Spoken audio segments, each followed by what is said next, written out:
All right, guys, we're gonna watch a video by Meta Goblin.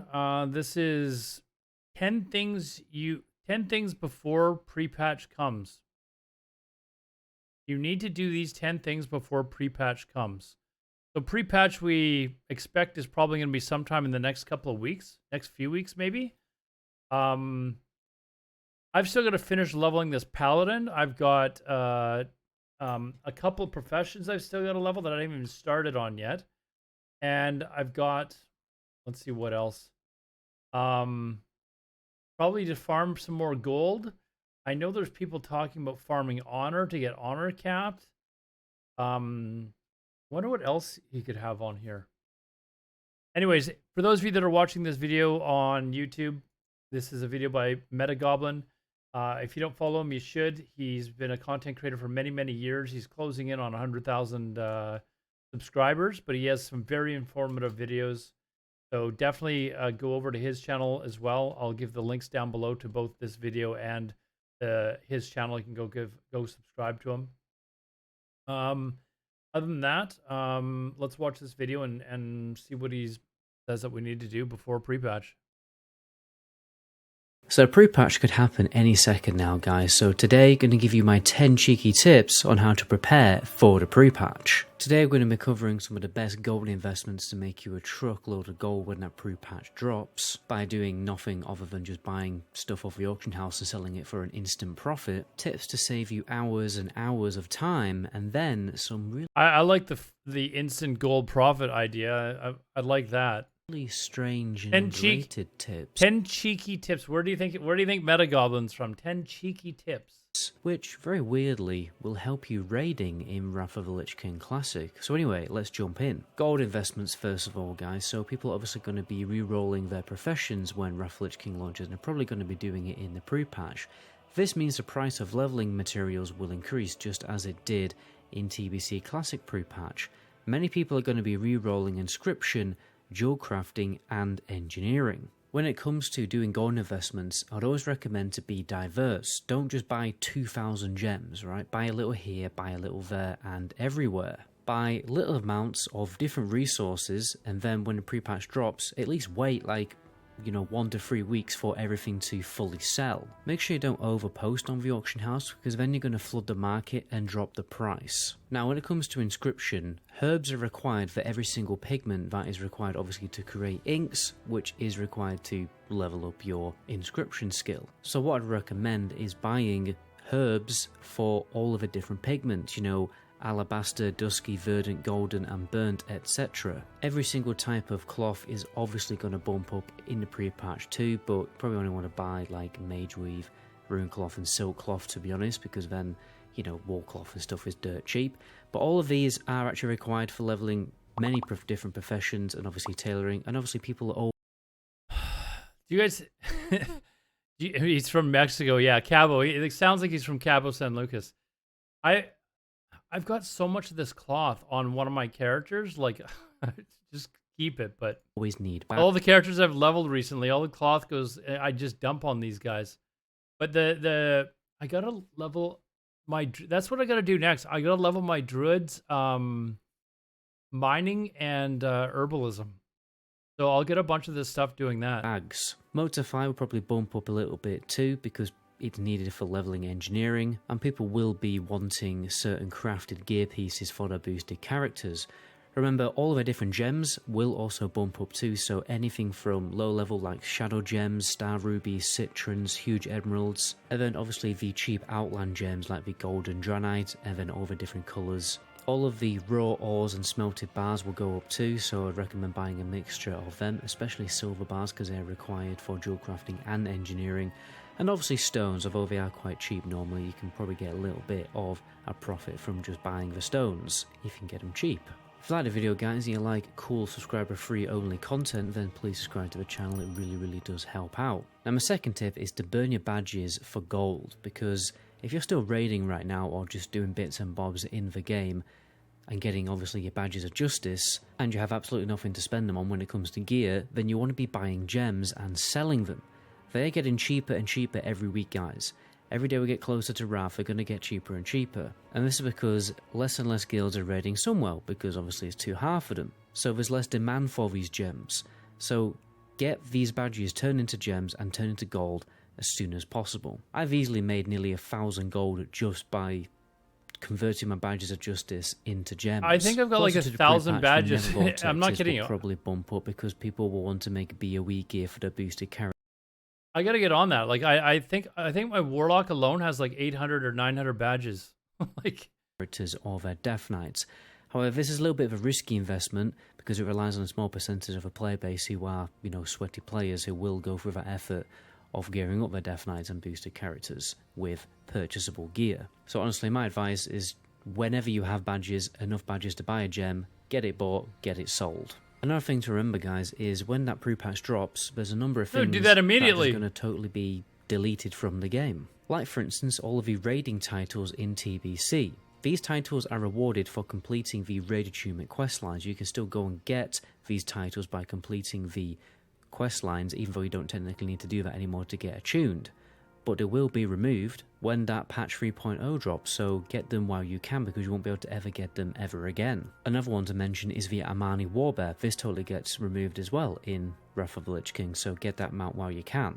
Now, probably one of the most underrated things I'd recommend for you to get right now in a pre-patch is a particular set for a particular class from Naxxramas. Obviously, right now on the PTR, we know for an absolute fact that the old Naxxramas, you can't even get into it anymore. Now, the 2-piece for the Druid has a chance to regenerate on your Rejuvenate when it's on a target 60 mana, 8 energy, or 2 rage to the target. Now, the mana regeneration is obviously crap, but the 8 energy and 2 rage is actually pretty decent to put onto a Rogue, Warrior, or other Druids.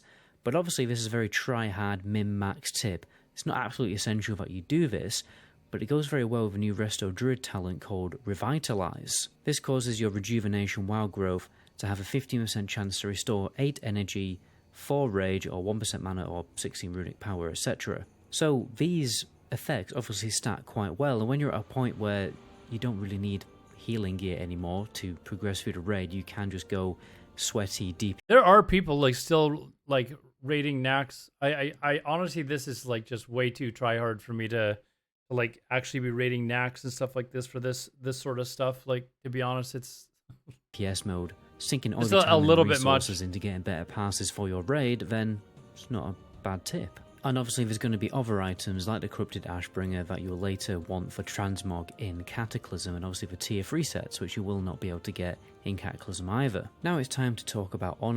These guys keep talking about Cataclysm. I'm not so sure that they're going to go to Cataclysm, to be honest. Like, there's a lot of people. I don't know a lot of people that actually want to play Cataclysm. Like, I think there's more people that would rather play fresh vanilla or some form of vanilla than actually play Cataclysm. The classic community as a whole has a long history of hating Cataclysm, so I don't know that there's a lot of people eager to go there. Maybe I'm wrong, but Honor farming, because not many people realize this, but you can farm level 80 PvP gear, well, right now. If you've got nothing else to do, then you may as well do it. All honor that you have in TBC Classic will be carried over all the way even up to level 80. Plus, marks of honor can be converted into more honor during a pre-patch after you hit that cap, because obviously the cap is 75k. But then you can get an extra 74k with these BG marks, and that's a total of 149,000 honor. At level 80, that will easily get you a good PvP weapon, which will even be useful probably for PvE if you don't pick up something lucky from heroic dungeons. And then if you have a PvP gear, then you probably get half. We gotta get started on that Smite Priest. We gotta get started on our Smite Priest. We gotta start farming 150,000 honor. Gear farm before you even level 80. And that means you'll save a few bob because you won't have to buy Saronite PvP gear. See, it should be interesting. I'm not so sure that they're going to Cataclysm, to be honest. Like, I don't know that there's people lining up going, like, it's not like TBC or Wrath where people are like, oh yeah, we get to play Wrath, we get to do Ice Crown Citadel. I haven't heard many people going, man, I can't wait to do Classic Cataclysm. In fact, I get a ridiculous number of people that come into my chat, ask me what I'm going to do after Wrath. I'm going to go back to playing private servers, or, you know, will I play fresh vanilla if they launch it? Like, I don't hear anyone ever going, "Hey, you gonna play Cataclysm?" Like what, you know? I don't hear anyone ever doing that. Pieces. Now, one very important fact to note is that Epic Flying is actually cheaper in the pre-patch. And this should be based on your Fralma or Honor Hold reputation. When you are Exalted, you get a total of 20% discount, so it goes down to 4k, and also the mounts are dramatically cheaper too. This is what Blizzard have said in a blue post anyway, but on the beta, apparently Orgrimmar Stolen Reputation is also changing for mount costs. That could be a bug though, because it was a later change in Wrath of the Lich King. Triple, you said you're on a private mop server? Triple, I've always said you're weird, man. I've always said you're weird, man. Now, the point being is, if you're Exalted with Honor Hold or Fralma and don't have it Epic Mount yet, then just wait for the pre-patch because it's going to be like 1k cheaper. And then for anyone thinking of buying Runecloth to get their boosted character or Death Knight Exalted to reduce the cost, obviously you might be taking a risk because they might change it. For me personally, I think I'll just wait until pre-patch hits and then farm the cloth myself, since it's so easy to farm Runecloth, and then you'll make some gold while you're farming the Runecloth too, instead of risking my gold. But really it's up to you. If you want to take the risk, then go ahead. Get the Runecloth all bought up now to get your Death Knight or your boosted character. What are you guys doing for pre-patch? Are you guys farming mats and stuff like that and going to sell them on the auction house? Because remember what happened when Sunwell came out? People were like, "Oh my God, this is all going to go skyrocket in price. Destro pots are going to skyrocket. All the scrolls are going to skyrocket in price." So people hoarded them all, and then when the patch hit, the prices didn't go up. In fact, they very quickly started to go down because the market was just flooded with stuff that people had bought.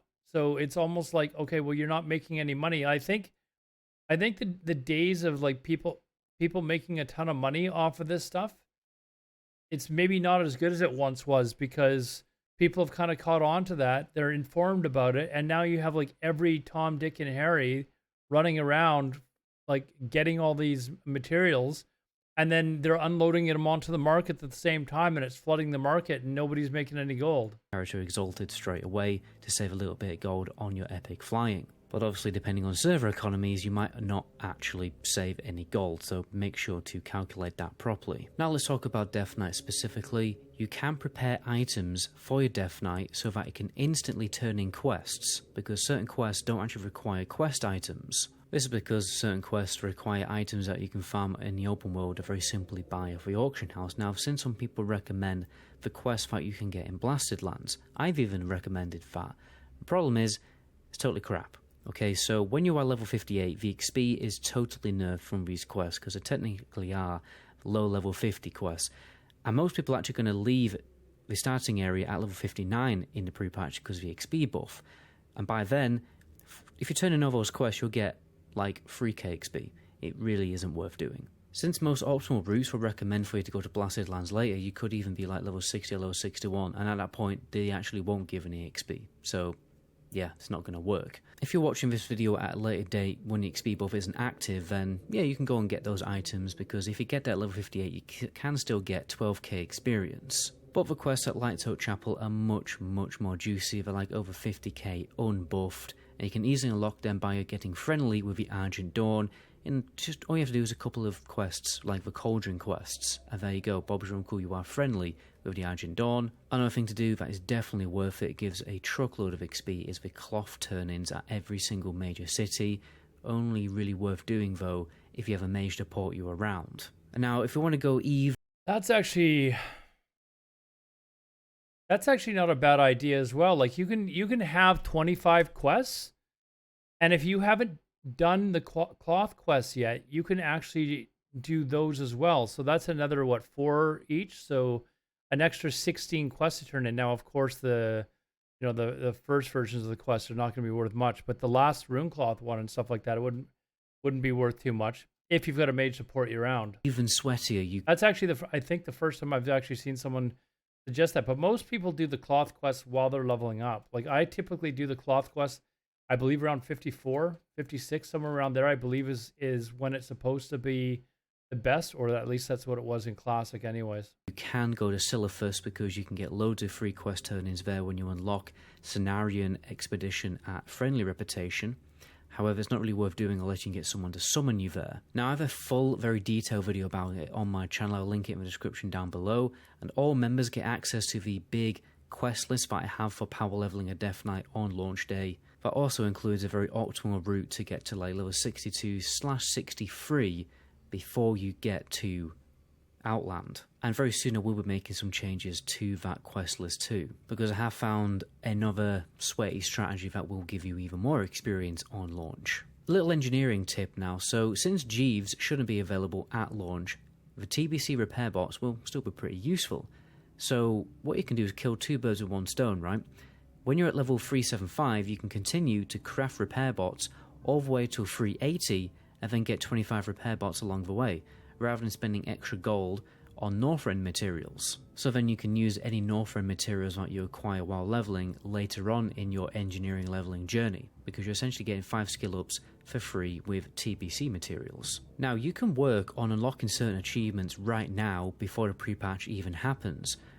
One thing to remember, guys, is loot in your bags equals achievements. Some people have been complaining on the beta that their characters didn't get certain classic raid achievements, even though they know for a fact they killed the last boss in that particular raid ages ago in Classic WoW. To prevent any issues like this happening, do not delete any epic gear that you got from a last boss of a raid.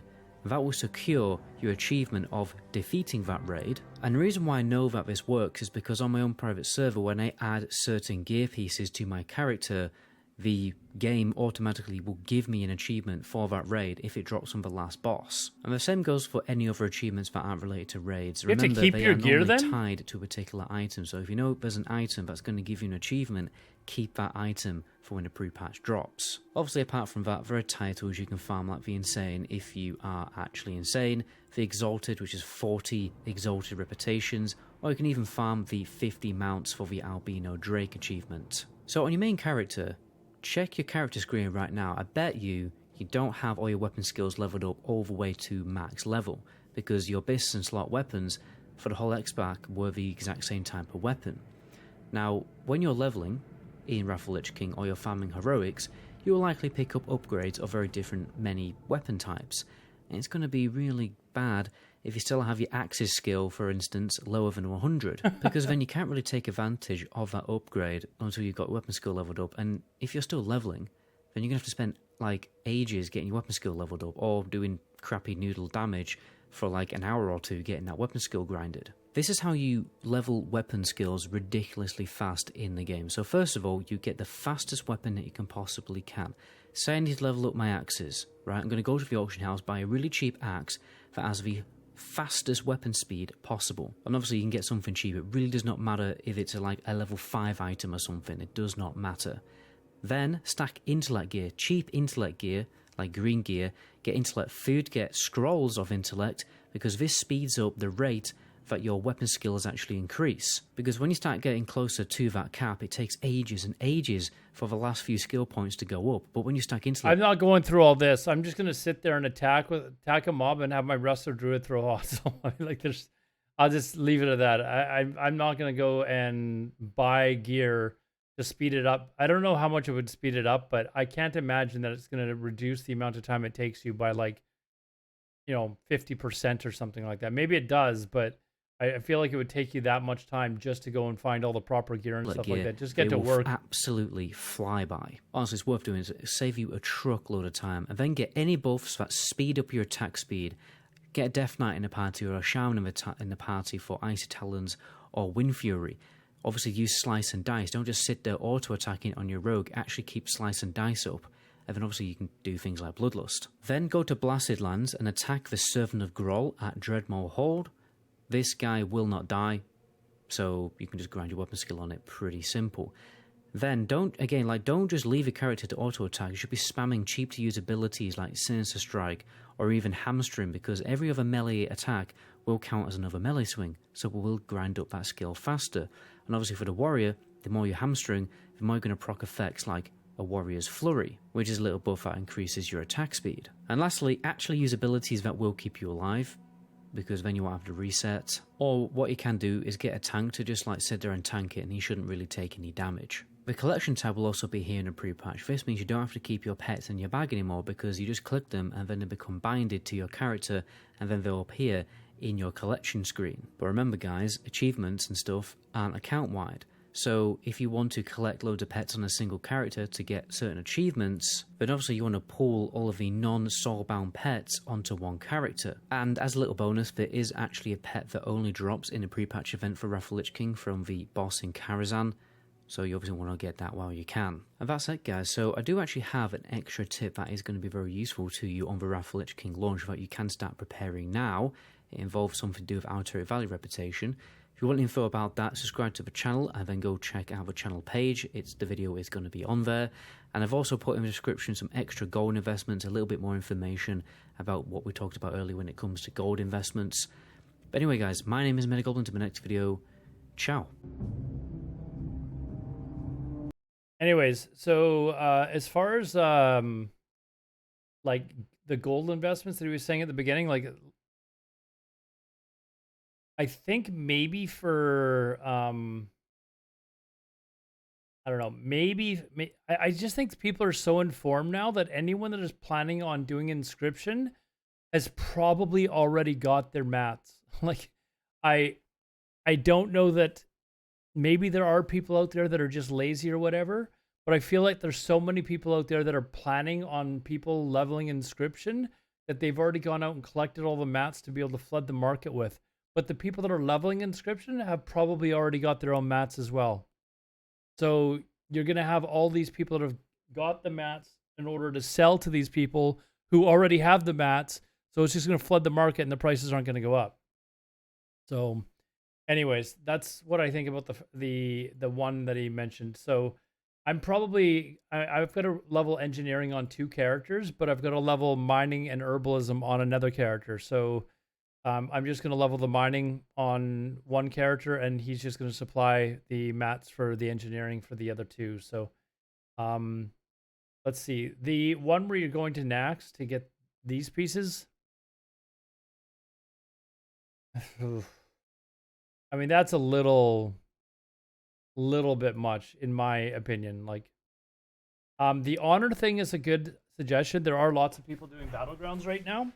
In fact, for those of you that are watching the stream, or I guess watching the YouTube video, I am talking about making a meme spec character. Either it's going to be my paladin that I'm leveling now, but this is probably honestly going to be a farming character, or it's going to be my priest that I have, and I'm going to turn it into a smite priest just for shits and giggles on stream. Basically, I'm going to load him up with Shadow Priest PvP gear.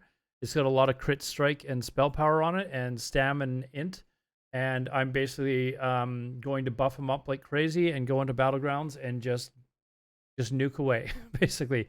And I understand it's not the most, it's not the most efficient use of that class. I'm doing it for the laughs, basically. So, but it'll be one of these 2 classes. So I should probably get on that priest and actually start leveling the honor, anyways, to be able to be used. But he's so poorly geared for PvP that I would just get 1 shot or 2 shot or something like that. It would be pretty miserable to save up that 150,000 or the 75,000 honor and all the extra badges and stuff. So anyways, Metagoblin always has really informative videos. If, again, like I said earlier, if you've never seen Metagoblin for some reason, he's been around for years. I've been watching him for years, subbed to him for basically since I started playing WoW, I think. At least private servers anyways. By all means, the links are down below. Go subscribe to his channel. Like his video as well. If you enjoyed my commentary, please subscribe to my channel. I stream on Twitch 6 nights a week from 9 p.m. Eastern to late. Like right now, it's like 5:30 in the morning. So anyways, feel free to stop by. It's twitch.tv/Alodar. We'll see you there, and we'll see you guys in the next video. Take care.